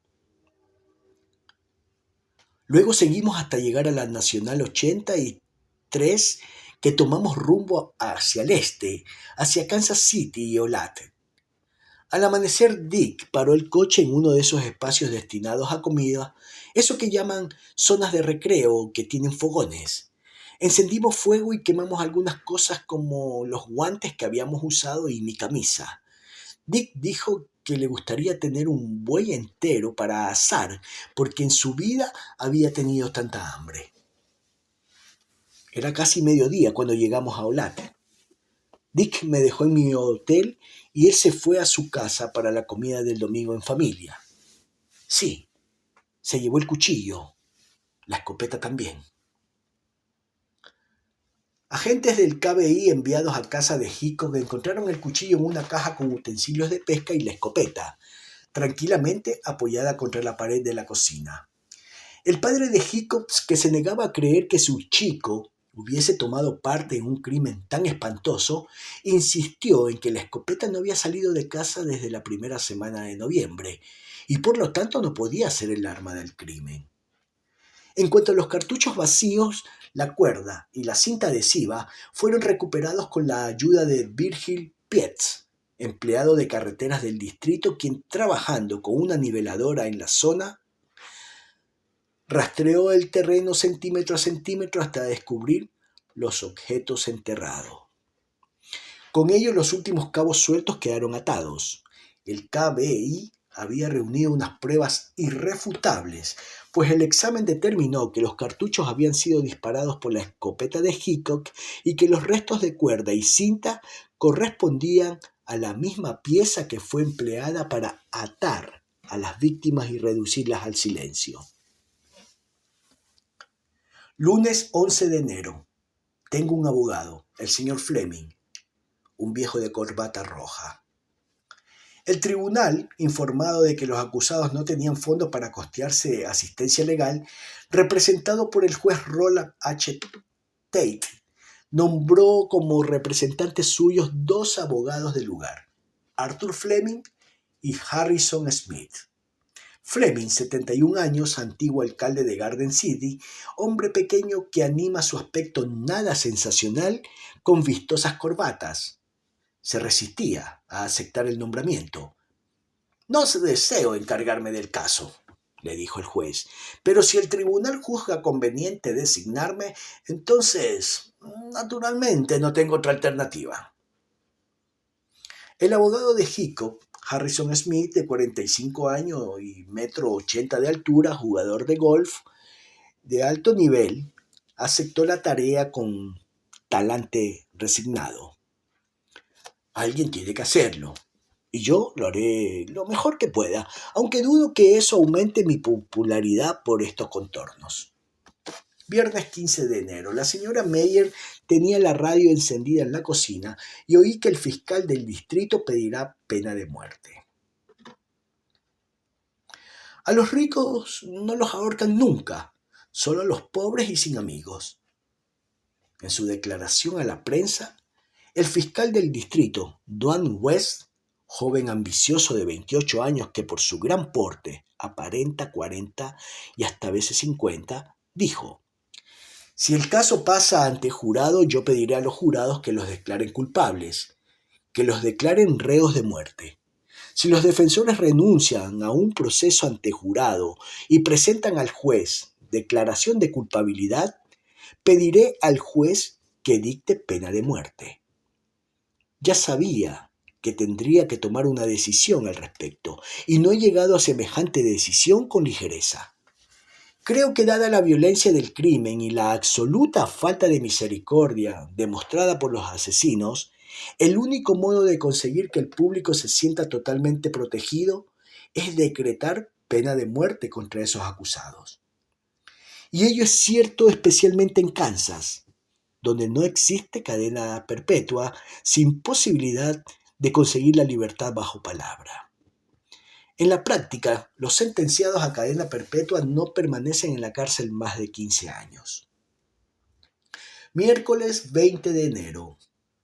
Me han pedido que me someta al detector de mentiras por lo del caso Walker.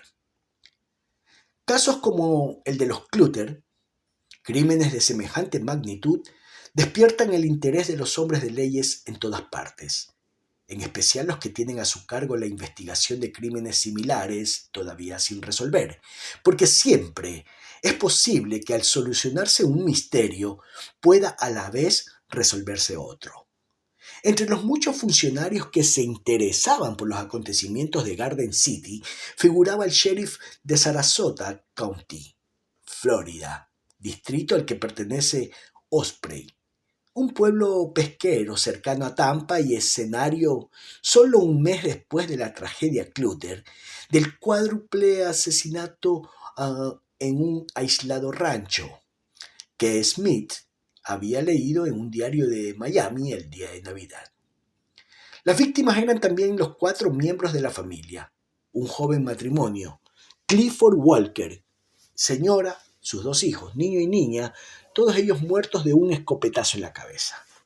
Como los asesinos de los Clutter habían pasado la noche del 19 de diciembre, fecha de los asesinatos, en un hotel de Tallahassee, el sheriff de Osprey, que no tenía pista alguna que seguir, muy comprensiblemente se hallaba ansioso de interrogar a los 2 hombres y someterlos a un examen con polígrafo. Hickok consistió en someterse a la prueba y lo mismo hizo Smith, quien dijo a las autoridades de Kansas: «Lo comenté cuando ocurrió diciéndole a Dick, apuesto a que quien lo hizo es alguien que se había enterado de lo de Kansas, un maniático». Los resultados de la prueba, con gran desilusión del sheriff de Osprey y de Al Dewey, que no cree en excepcionales coincidencias, fueron concluyentemente negativos. El asesino de la familia Walker está aún por descubrir. Domingo 31 de enero, el padre de Dick vino a verlo. Le dije hola cuando pasaba por delante de la celda, pero ha seguido andando. Puede que no me haya oído. Supe por la señora Meyer que la señora Hickok no vino porque no se sentía con fuerzas. Nevando endiabladamente. Anoche soñé que estaba en Alaska con papá y me desperté en un charco de orina helada. El señor Hickok pasó 3 horas con su hijo. Luego se dirigió andando bajo la nieve a la estación de Garden City, un viejo gastado, encorvado y enflaquecido por el cáncer que lo mataría unos meses después. En la estación, mientras esperaba el tren que iba a llevarle a casa, le dijo a un periodista: «He visto a Dick. Hemos tenido una conversación muy larga. Puedo garantizarle a usted que no es como la gente dice o como escriben en los diarios. Esos chicos no entraron en la casa con intenciones violentas. Mi chico no. Él podía tener sus cosas malas, pero nunca llegaría a eso. Smith fue. Dick me ha dicho que ni siquiera se enteró cuando Smith atacó a aquel hombre, a Clutter, y le abrió la garganta. Dick ni siquiera estaba en la misma habitación. Entró corriendo cuando oyó la lucha. Dick llevaba su escopeta y, según él lo cuenta, Smith cogió mi escopeta y le disparó en mitad de la cabeza. Y agregó: «Papá, tendría que haberle quitado la escopeta y haberlo matado antes de que asesinara al resto de la familia. Si lo hubiera hecho, ahora no me encontraría en esta situación». A mí también me lo parece. Ahora, tal como están las cosas, tal como lo ve la gente, no tiene ninguna probabilidad. Los colgarán a los 2. Y añadió, con la fatiga y la derrota asomando a sus ojos: «Ver colgar a un hijo, saber que lo van a ahorcar, es lo peor que le puede pasar a un hombre». Ni el padre ni la hermana de Perry le escribieron o fueron a visitarle. Se suponía que Tex John Smith estaba buscando oro en alguna parte de Alaska, si bien la policía, a pesar de sus grandes esfuerzos, no había podido localizarlo. La hermana había dicho a los investigadores que temía a su hermano y les pidió por favor que no le comunicaran su domicilio actual. Cuando informaron de ello a Smith, sonrió un poco y dijo: «Ojalá hubiese estado en esa casa aquella noche. Qué linda escena». Aparte de la ardilla, aparte de los Meyer y las poco frecuentes consultas con su abogado Fleming, Perry estaba muy solo. Echaba de menos a Dick. «Pienso mucho en Dick», escribió un día en su improvisado diario. Desde su arresto no se les había permitido comunicarse, y eso era, aparte de su libertad, lo que más ansiaba: hablar con Dick, volver a estar con él. Dick ya no era el duro como la roca que en un tiempo creyó, pragmático, viril, un auténtico hombre de acero. Había demostrado ser bastante débil y superficial, un cobarde. Aún así, de todas las personas del mundo, era con él con quien más identificado se sentía en aquel momento. Porque por lo menos eran de la misma especie, hermanos en la raza de Caín. Separado de él, Perry se sentía completamente solo, como un individuo cubierto de llagas, alguien con quien solo un loco querría tener algo que ver. Pero una mañana a mediados de febrero, Perry recibió una carta. El matasellos era de Reading, Massachusetts, y decía: «Querido Perry, me dolió mucho enterarme de la situación en que te encuentras y decidí escribirte. Decirte que me acuerdo de ti y que me gustaría ayudarte del modo que me fuera posible. Por si no recuerdas mi nombre, Don Cullivan, te mando una foto tomada en el tiempo en que tú y yo nos conocimos. Cuando hace poco leí en el periódico sobre ti, me sorprendí y empecé a pensar en aquellos tiempos cuando yo te trataba. A pesar de que no fuimos amigos íntimos, me acuerdo mucho más de ti que la mayoría de los tipos que conocí en el ejército. Debió de ser en el otoño del 51, cuando te destacaron a la 761 Compañía de Ingenieros de Equipo Ligero en Fort Lewis, Washington. Eras bajo, yo no soy muy alto, robusto, moreno, con un abundante y espeso pelo negro y casi siempre una sonrisa en la boca. Como habías vivido en Alaska, muchos te llamaban esquimal.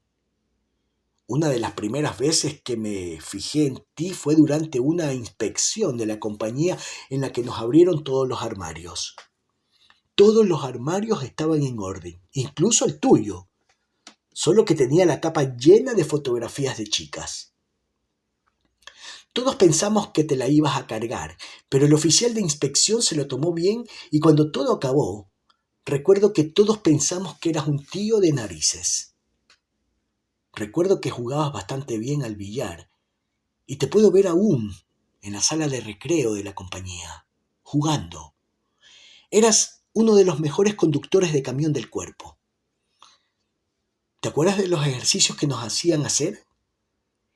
En un viaje en pleno invierno recuerdo que a cada uno le asignaron un camión mientras durara el ejercicio de entrenamiento. En nuestro cuerpo los camiones no tenían calefacción y nos moríamos de frío. Me acuerdo que hiciste un agujero en el suelo de tu camión para que pudiera entrar el calor del motor. La razón de que lo recuerde tan bien es la impresión que me produjo. Por eso de que la mutilación de la propiedad del ejército es un crimen por el que te pueden castigar muy severamente. Claro que yo era aún muy novato en el ejército y probablemente tenía miedo de infringir las reglas en lo más mínimo, pero recuerdo cómo te reías y estabas calentito mientras yo me preocupaba y me estaba helando. Recuerdo que te compraste una moto y no muy bien de lo que te pasó con ella, te persiguió la policía, un accidente. Fuera lo que fuese, fue la primera vez que me di cuenta de que tenías algo raro. Puede que me equivoque en alguno de mis recuerdos, pues de eso hace ya 8 años y yo solo te traté durante 8 meses. Por lo que recuerdo me llevaba muy bien contigo y me gustaba tu modo de ser. Siempre estabas alegre y fanfarroneando, hacías muy bien tu trabajo y no recuerdo que te quejaras de nada. Desde luego parecías un poco salvaje, pero nunca supe mucho de eso. Pero ahora estás en un apuro de verdad. Trato de imaginar cómo estarás ahora, en qué piensas. Cuando lo leí por primera vez quedé aturdido, de veras que sí. Pero luego dejé el periódico y me puse a pensar en otra cosa. Pero volvía a pensar en ti, no lo podía olvidar. Soy o intento ser bastante religioso. No siempre lo fui. Me limitaba a ir tirando sin pensar demasiado en la única cosa importante que existe. Nunca había pensado seriamente en la muerte ni en la posibilidad de otra vida. Estaba demasiado lleno de vida, coche, universidad, chicas, etc. Pero mi hermano pequeño murió de leucemia tenía solo 17 años. Él sabía que se moría. Y luego me he preguntado muchas veces qué pensaría. Y ahora pienso en ti y me gustaría saber qué piensas. No sabía qué decirle a mi hermano en las últimas semanas, antes de que muriera. Pero sí sé qué le diría ahora. Y por eso te escribo, porque Dios te hizo a ti igual que a mí, y Él te ama a ti tanto como a mí. Y por lo poco que sabemos de la voluntad de Dios, lo que te ha ocurrido a ti podía muy bien haberme ocurrido a mí. Tu amigo Don Cullivan.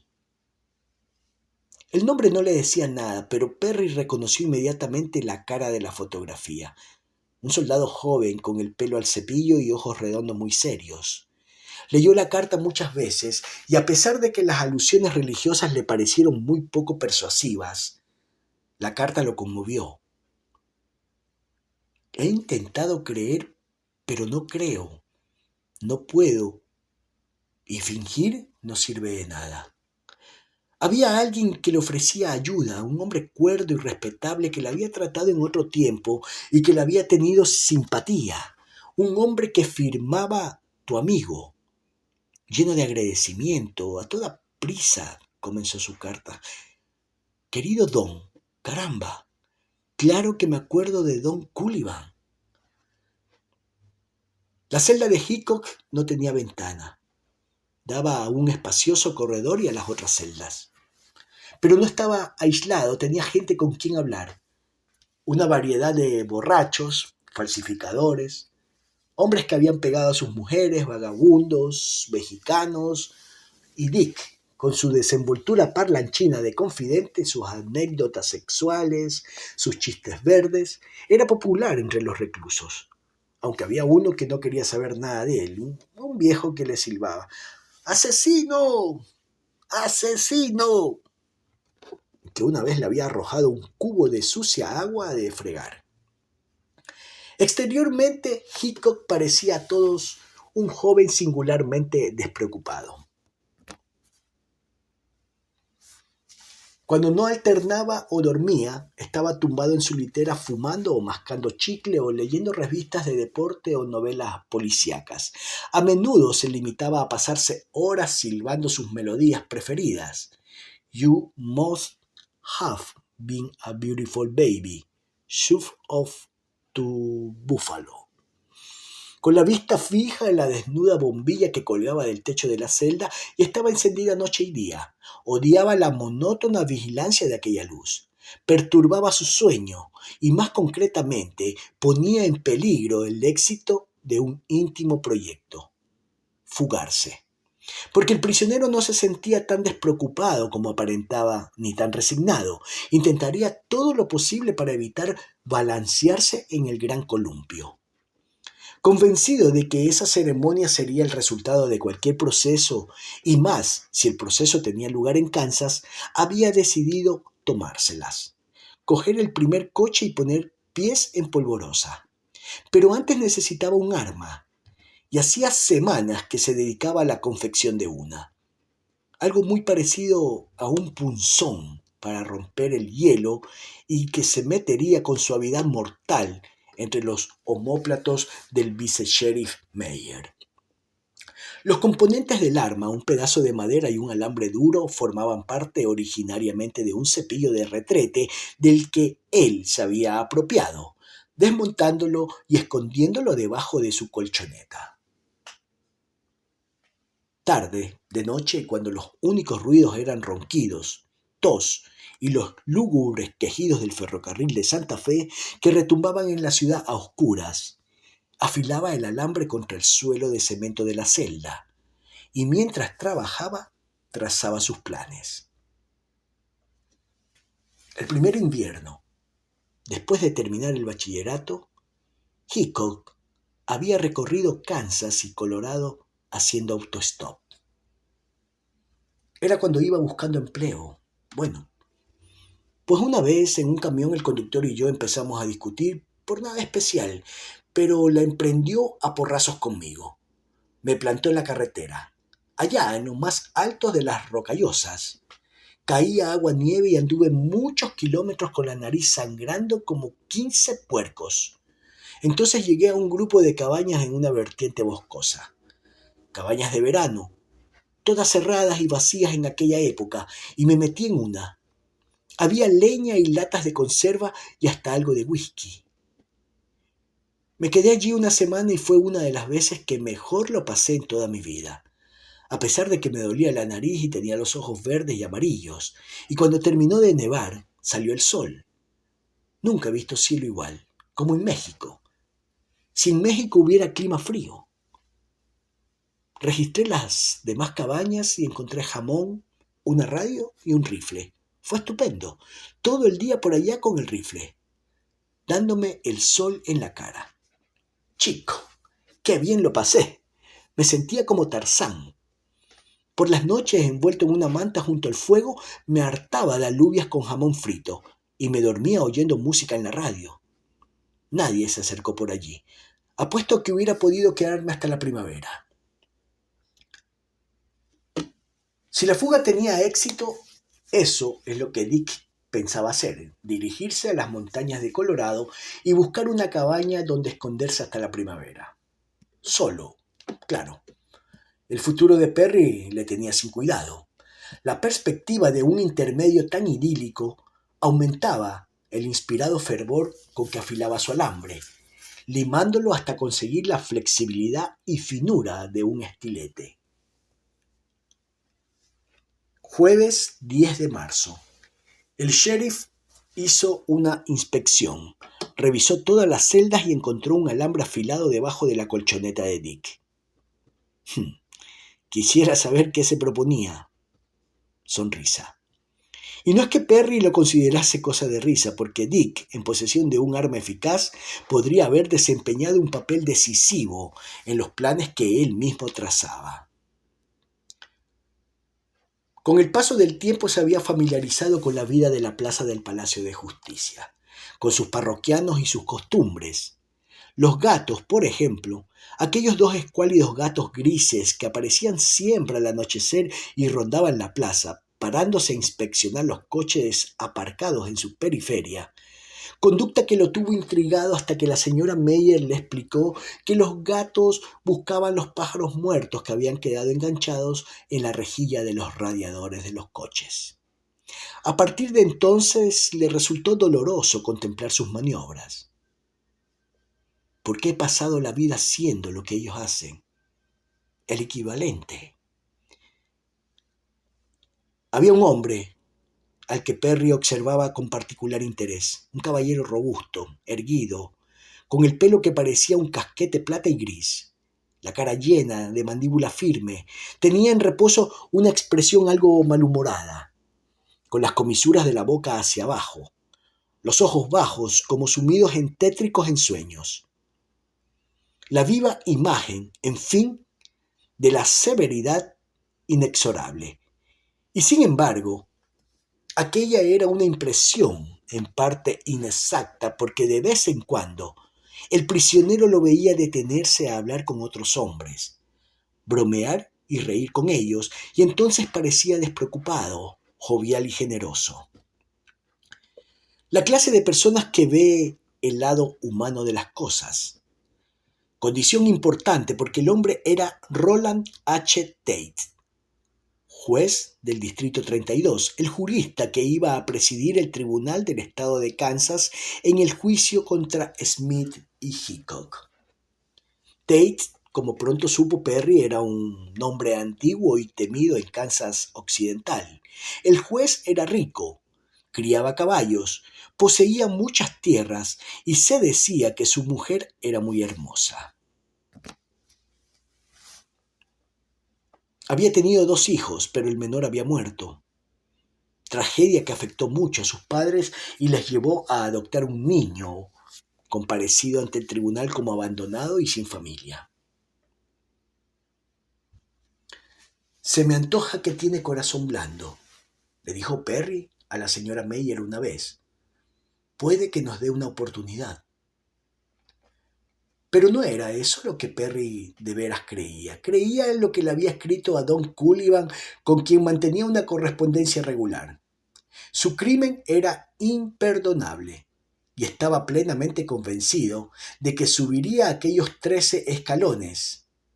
Sin embargo, no estaba totalmente privado de esperanzas porque también él proyectaba fugarse. Todo dependía de un par de chicos jóvenes que había advertido que le observaban. Uno era pelirrojo, el otro moreno. A veces, cuando se paraban en la plaza bajo el árbol que tocaba la ventana de su celda, le sonreían, le hacían señas, o por lo menos eso imaginaba. Nunca le habían dicho nada y siempre, después de un minuto, se alejaban. Pero el preso se había convencido de que los jóvenes, posiblemente impulsados por el deseo de aventuras, querían ayudarle a escapar. Por consiguiente, trazó un mapa de la plaza indicando los puntos en que el coche de la fuga debía estar estacionado. Al pie del mapa escribió: necesito una hoja de sierra número 5, nada más. Pero, ¿sabéis a qué os exponéis si os cogen? Moved la cabeza si es así. Puede significar mucho tiempo en la cárcel o que os maten. Y todo por una persona que no conocéis. Mejor que lo penséis bien. En serio. Además, ¿cómo sé que puedo confiar en vosotros? ¿Cómo sé que no es un truco para sacarme de aquí y matarme? ¿Y Hickok qué? Todo plan ha de incluirle a él también.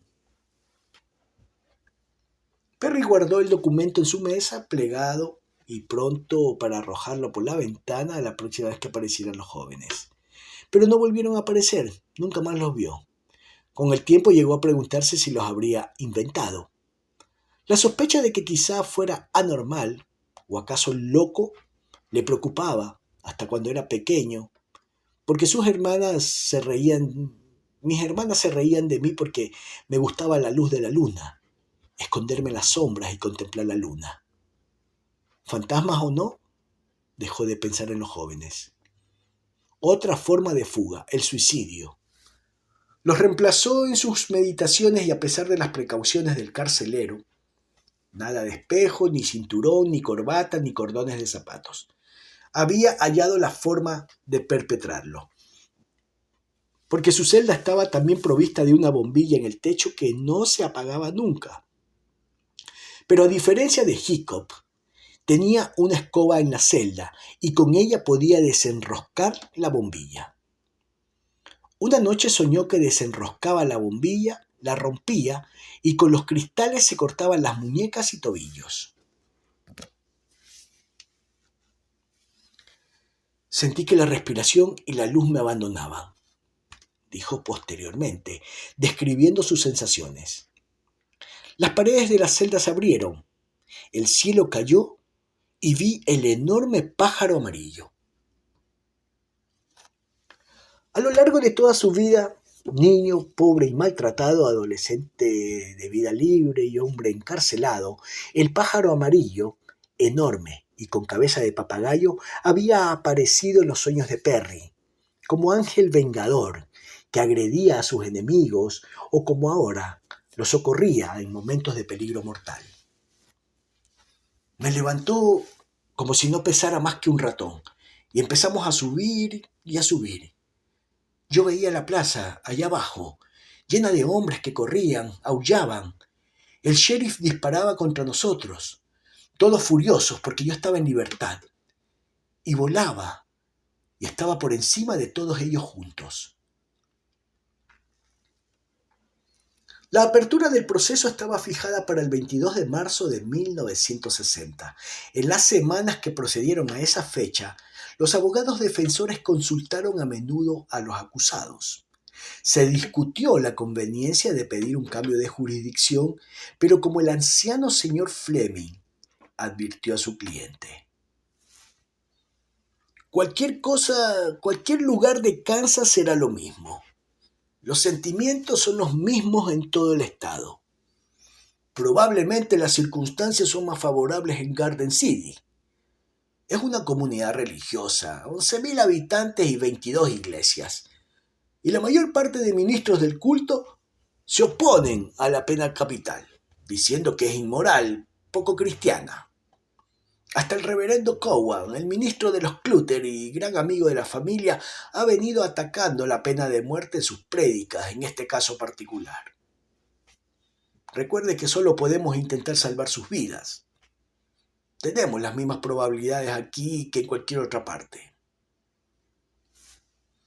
Poco después de que Hickok y Smith fueran oficialmente acusados, sus abogados comparecieron ante el juez Tate para solicitar un examen psiquiátrico de los acusados. Concretamente, se solicitó al tribunal que permitiera que el hospital de Larned, Kansas, institución para enfermos mentales con las máximas garantías de seguridad, tomara en custodia a los prisioneros con el propósito de determinar si uno de ellos o ambos eran locos, imbéciles o idiotas, incapaces de comprender su posición y colaborar en su propia defensa. Larned está a 150 kilómetros de Garden City. El abogado de Hickok, Harrison Smith, informó al tribunal que el día anterior había ido al hospital y se había entrevistado con varios miembros del personal. No contamos con psiquiatras calificados en nuestra población. De hecho, Larned es el único lugar en un radio de 300 kilómetros donde hay especialistas, médicos que pueden emitir a conciencia diagnósticos psiquiátricos. Eso lleva tiempo, de 4 a 8 semanas. Pero los médicos con quienes hablé me dijeron que estaban dispuestos a empezar inmediatamente. Y desde luego, siendo una institución estatal, no le costará un céntimo a nadie. El asesor especial del fiscal Logan Crane se oponía al proyecto, convencido de que locura temporal era la defensa que sus antagonistas pensaban esgrimir y sostener en el proceso en puertas. Temía que el resultado final de la propuesta sería, como había pronosticado en una conversación privada, la comparecencia en el banco de los testigos de una cuadrilla de loqueros, llenos de comprensión para con los acusados. Esos individuos siempre están vertiendo lágrimas por los asesinos y nunca recuerdan a las víctimas. Bajo, combativo, nacido en Kentucky, Crane empezó por recordar al tribunal que la ley de Kansas, en lo que concierne a incapacidad mental, se adhiere a la ley de M. Nothing, antigua ley británica según la cual si el acusado conocía la naturaleza de su acto y sabía que obraba mal, es mentalmente competente y responsable de sus actos. Y además decía Crane, en las leyes de Kansas nada indica que los médicos elegidos para determinar la condición mental del acusado deban poseer ninguna calificación especial. Solo simples médicos. Médico de medicina general. Eso es todo lo que la ley requiere. Cada año tenemos vistas en este tribunal de pruebas de incapacidad mental con el propósito de internar a determinados individuos en esa institución. Pero nunca llamamos a nadie de Larned o de ninguna otra institución psiquiátrica por el estilo. Nuestros médicos locales se ocupan de la cuestión. No es tan fácil averiguar si un hombre está loco o es imbécil o idiota. Es absolutamente innecesario, una pérdida de tiempo, enviar a los acusados a Larned. En su refutación, el abogado defensor Smith sugirió que el caso presente era mucho más grave que una simple comprobación de estado mental como los que tienen lugar en una causa civil. Hay dos vidas en juego. Sea cual fuere su crimen, esos hombres tienen derecho a un examen llevado a cabo por especialistas con experiencia. La psiquiatría, añadió dirigiéndose directamente al juez, ha madurado rápidamente en los últimos 20 años. Los tribunales federales empiezan a actuar ya de acuerdo con esta ciencia cuando se trata de individuos acusados de delitos criminales. A mí me parece que tenemos una maravillosa oportunidad de utilizar los nuevos conceptos en este campo.